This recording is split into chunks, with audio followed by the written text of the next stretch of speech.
tulikuwa tuna zoezi la utayari katika soko letu kuu la Babati, na katika zoezi hili tumejionea wenyewe kama wafanyabiashara na wananchi wote ambao tunatumia soko letu.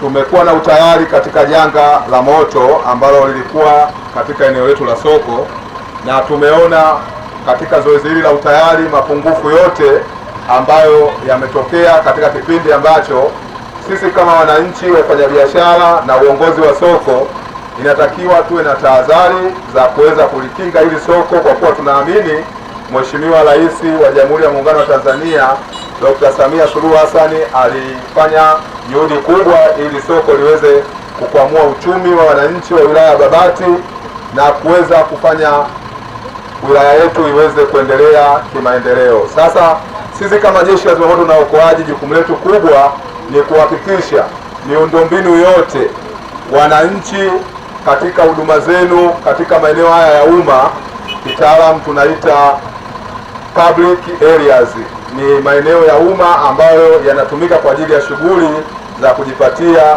kipato na biashara katika wilaya yetu ya Babati.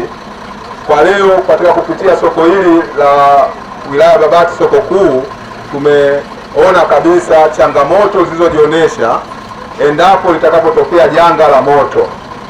Kwanza tunahitajika kuwa na vizimia moto vya awali, ambavyo hivi vizimia moto vinagawanyika katika maeneo mawili. Kuna vizimia moto tunaviita movable firefighting equipment, na tuna vizimia moto ambavyo havihamishiki tunaita fixed firefighting installation equipment. Sasa kwenye soko letu tumeona changamoto ya moto, lakini hatuna vizimia moto vya awali. Sasa tunatoa maelekezo katika soko hili kupitia uongozi wa soko. Tunataka wananchi hawa waliokuwa katika soko hili, wafanyabiashara, waweze kufanya kazi zao kwa usalama kama jukumu la Jeshi la Zimamoto na Uokoaji la kukinga, tahadhari na changamoto zote katika maeneo ya kazi. Kwa hiyo kwa kupitia zoezi hili la utayari, tunatoa rai kwa uongozi wa soko hili kuchukua hatua mara moja ya kuweka vifaa vyote kwa ajili ya usalama wa soko, pia kuhakikisha wafanyabiashara wote wadogo na wakubwa tunakuwa na njia sahihi ambazo zinaweza kupitika kwa wakati. Kitaalamu tunaita evacuation plan. Evacuation plan tunamaanisha ni uwezekano wa soko kugawanyika kutoka kwenye maeneo ya ndani mpaka nje kwa kupitika kirahisi.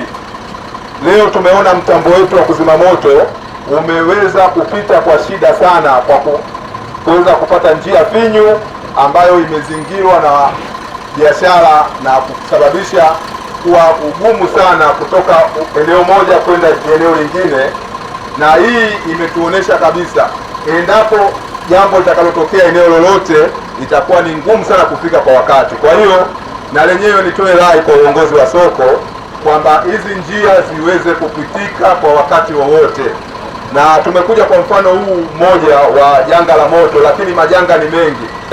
Tunashukuru kwa kweli kwa hii mlioifanya, na imetupa fundisho sisi viongozi wa soko na wafanyabiashara.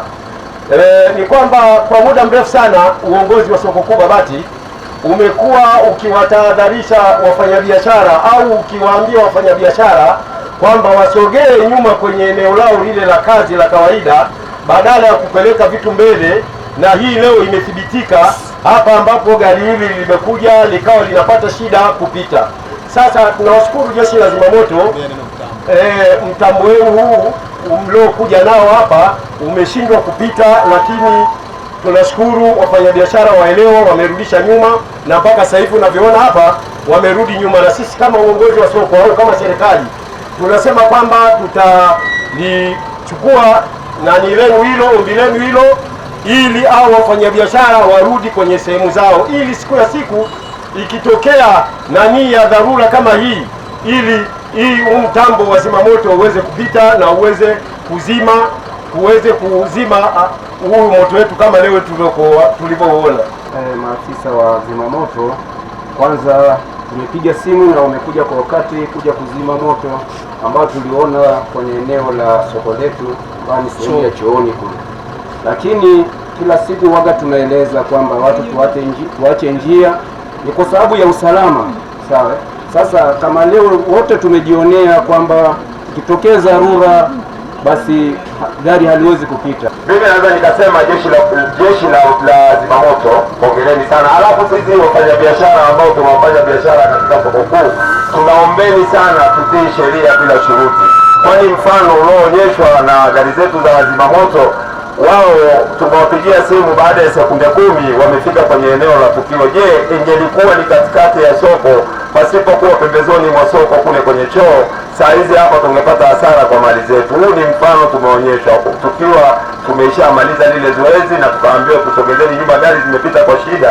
Tunaombeni agizo tulilopewa na mtendaji wa kata, wafanyabiashara wa soko kuu, turudi kwenye maeneo ambayo ni rasmi kwa ajili ya kujiandaa na majanga yatakayotokea saa yoyote.